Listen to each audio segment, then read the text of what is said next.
Patrimoine thématique en partenariat avec l'Anacofi.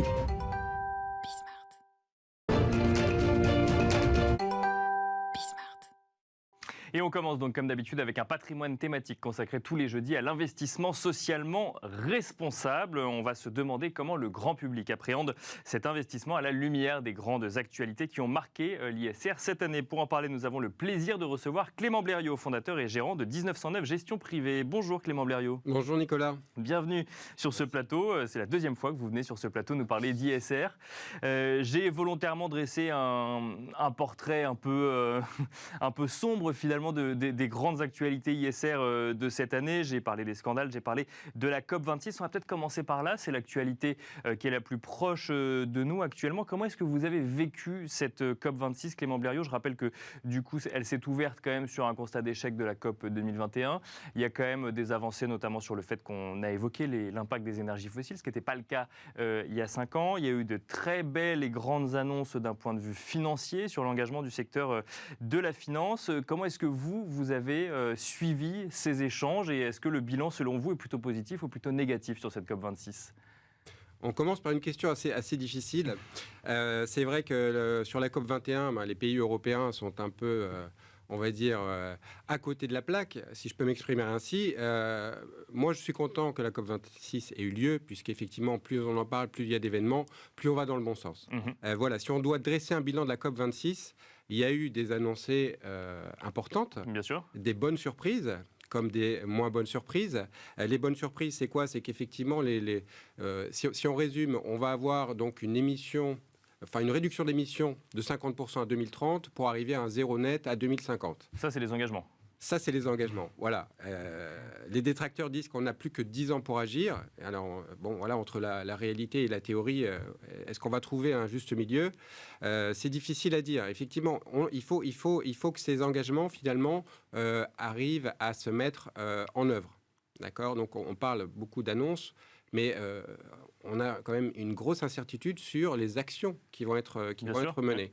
Voilà, moi, j'ai noté qu'effectivement, l'Inde et la Chine, au dernier moment, s'étaient retirés du sortir du charbon pour finalement utiliser le terme réduire. Bien sûr. Voilà, c'était bon, c'est comme ça. Mais c'est là où c'est amusant, c'est que, enfin amusant, je sais pas, mais c'est on voit des gouvernements qui se réunissent pour effectivement agir sur l'enjeu majeur de notre siècle, et on en est à choisir un vocabulaire plutôt qu'un autre encore en 2021. Oui. C'est vrai que c'est très difficile et il n'y a pas un gouvernement qui finalement prend le lead ou donne le modèle ou embarque les autres. Et voilà, donc c'est vrai que c'est difficile pour eux de se dire bon bah voilà, il faut tout changer, ça va nous coûter de l'argent, ça va moins nous rapporter. On peut comprendre ça, mais l'enjeu est tel qu'il faut que chacun y mette du sien et les gouvernements doivent montrer l'exemple. Voilà, donc on a quand même des bonnes surprises. Je regarde la Pologne qui s'est engagée à réduire sa consommation de charbon alors qu'elle est un gros producteur. Donc ça veut dire que, bon, voilà, il faut que ça fasse émulsion, effervescence et qu'on aille dans le bon sens. Et il faut qu'il soit aidé aussi par des spécialistes. C'est-à-dire que tous ces enjeux-là doivent être pris très au sérieux. Et il faut que qu'il y ait des organismes qui soient vérificateurs, parce qu'il y a un problème, il n'y a pas de contrainte juridique. Donc il faut qu'il y ait des autorités spécifiques pour accompagner. Mais pour cela, il faut que les gouvernements soient capables de s'entendre entre eux, ce qui est le problème aujourd'hui. Si je refais le lien avec la thématique de cette émission, c'est l'ISR vu par le grand public. Ouais. Vous êtes spécialisé sur ces questions-là au sein de 1909 Gestion Privée. Vous échangez avec des épargnants. Quel message cela envoie qu'au plus haut des gouvernements, on ne soit pas capable de s'entendre sur un sujet où globalement on est tous d'accord du fait où année après année, l'urgence est de plus en plus grande? Quel message ça envoie aux épargnants, à ceux à qui on dit vous pouvez agir au quotidien, que ce soit avec votre argent, avec vos gestes du quotidien?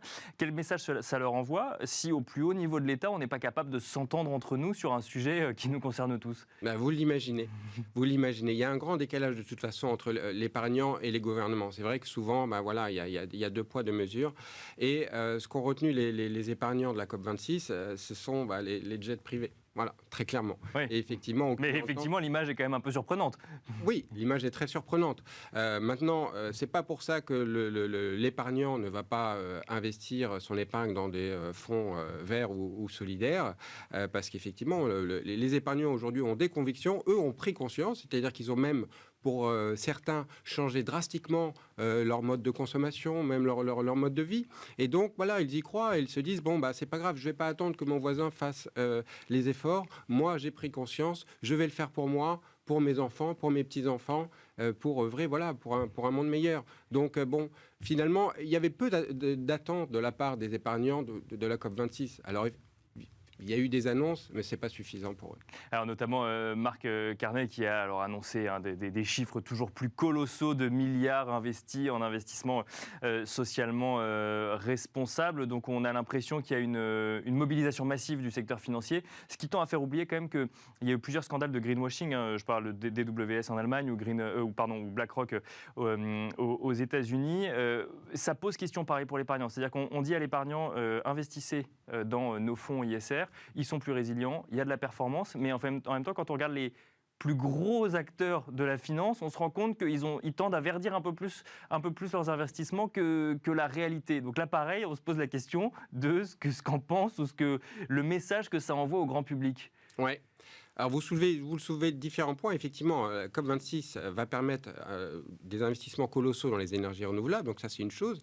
Il ne faut pas oublier que des investissements, le nombre total d'investissements publics et privés dans les énergies renouvelables, c'est 45 milliards, je crois, pour cette année, enfin pour 2020, parce qu'on n'a pas encore les chiffres pour 2021, et c'est en augmentation de 10% par rapport à 2019. Donc ça, c'est pour le cadre général. Pour ce qu'il s'agit de l'épargnant, en fait, il y a une augmentation colossale dans les fonds verts et des fonds durables, en collecte. Ouais. Ce qu'il faut savoir. Donc, peut-être je reviens sur la définition de fonds verts et fonds durables. Les fonds verts, c'est vraiment les fonds sur l'écologie, sur la préservation de la biodiversité, bref, sur l'écologie en tant que telle. Et les fonds durables sont des fonds donc, sur d'autres secteurs d'activité, des secteurs d'activité plus classiques, avec des critères extra-financiers, environnementaux, sociétals et de gouvernance. Et donc, sur les fonds verts, on a une augmentation de plus 68%. D'accord. Donc, c'est vraiment le sujet qui mobilise massivement les épargnants. C'est ce qu'on appelle les fonds à impact, objectif d'impact. Et sur les fonds verts, on a une augmentation de plus 54%. Donc là aussi, c'est colossal. Donc, on parle d'énormément d'argent. Donc, ça veut dire que l'épargnant a répondu présent. D'accord. Voilà. Peut-être. Et ce, malgré les scandales que je mentionnais tout à l'heure. Et ce, malgré les scandales. Et les scandales, malheureusement, il y en aura d'autres. Voilà. Et donc, quand un scandale arrive, il faut l'analyser, comprendre et se dire, bon voilà, qu'est-ce qu'il faut faire pour pas que ça se représente ? Où est le problème ? Et encore une fois... voilà, on parle vous parliez de DWS, c'est un bon exemple. Déjà, pourquoi c'est arrivé en fait ? Pourquoi mentir ? Oui, on a l'impression que c'est plus un argument marketing qu'une réelle stratégie d'investissement chez eux. Exactement. Voilà, parce qu'ils n'ont pas pris le sujet à cœur et qu'ils ont reporté ça. Ils se sont dit, c'est pas grave, on le fera plus tard. Enfin, j'en sais rien. Bien sûr, vous n'y étiez dans la gouvernance. Mais en essayant de comprendre de mon point de vue, je me dis que voilà, ils ont dû mettre ça de côté en se disant on verra, c'était pas une priorité pour eux et c'est dommage. Bon alors on va essayer de finir quand même sur une note un peu plus positive. Vous nous avez rappelé des montants de collecte, ça veut dire que l'ISR quand même convainc un certain nombre d'épargnants et ce malgré l'actualité que j'ai mentionnée. Comment est-ce qu'on fait pour faire le tri ? Comment est-ce qu'on fait pour faire ses choix quand on veut faire de l'investissement socialement responsable ? Alors on demande à son conseiller. D'accord, ça tombe bien. Si on veut faire par soi-même, c'est simple. Il y a les SFDR qui sont sortis, alors on n'a peut-être pas le temps d'évoquer, mais en tout cas, voilà, il y a une réglementation qui s'intensifie, qui complexifie aussi la chose. Pour faire simple, il faut choisir des fonds qui soient article 9 et labellisés. D'accord. Voilà. Très simple. Article 9 sont les fonds qui sont à impact, avec l'objectif d'impact, et labellisés, qui ont reçu donc justement une agrémentation. Le sceau, effectivement, d'un comité qui dit qu'effectivement, c'est vraiment des fonds à impact. Voilà. Ouais. Article 9, les labels et labellisés, ça veut dire que, normalement, on est dans le haut du panier des fonds d'investissement. Est-ce qu'il faut regarder l'exclusion, par exemple? C'est quelque chose que vous conseillez? C'est quelque chose que vous entendez souvent en discussion avec vos clients? Oui, c'est la base, l'exclusion.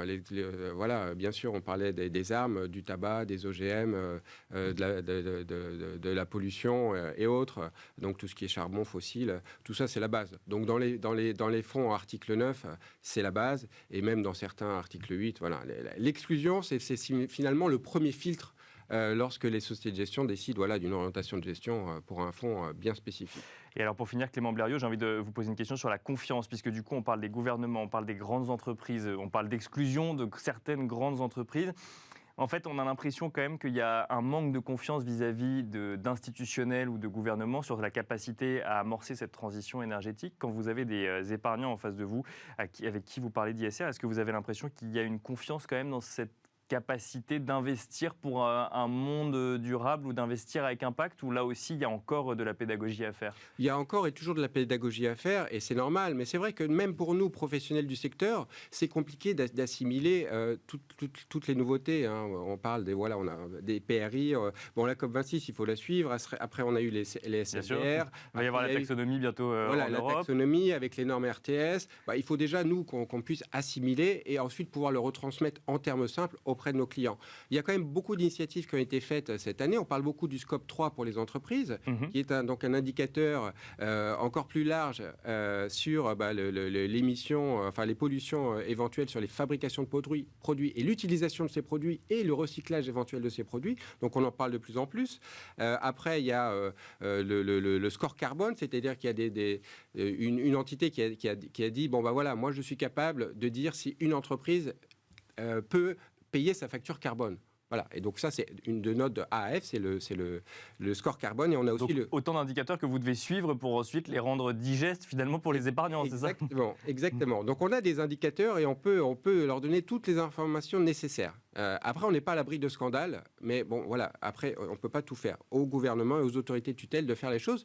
Il faut dire que le label ISR a quand même été remanié. Il y a un nouveau comité et en 2022, on va avoir droit à de nouvelles spécifications parce qu'il y en a beaucoup de fonds sur le label ISR. Le label ISR, c'est le label européen qui dispose de plus de fonds. Alors, c'est une bonne chose. Bien sûr. Mais peut-être qu'il y en a trop aussi. Donc voilà, c'est en train d'être fabriqué. Donc les choses bougent et on va dans le bon sens. Et on a d'ailleurs reçu Michel Papalardo sur ce plateau qui reviendra d'ailleurs en janvier. Donc on pourra effectivement parler des évolutions de ce label ISR. Merci Clément Blériot. Je rappelle que vous êtes le fondateur et gérant de 1909 Gestion Privée. Quant à nous, on se retrouve tout de suite dans Enjeu Patrimoine.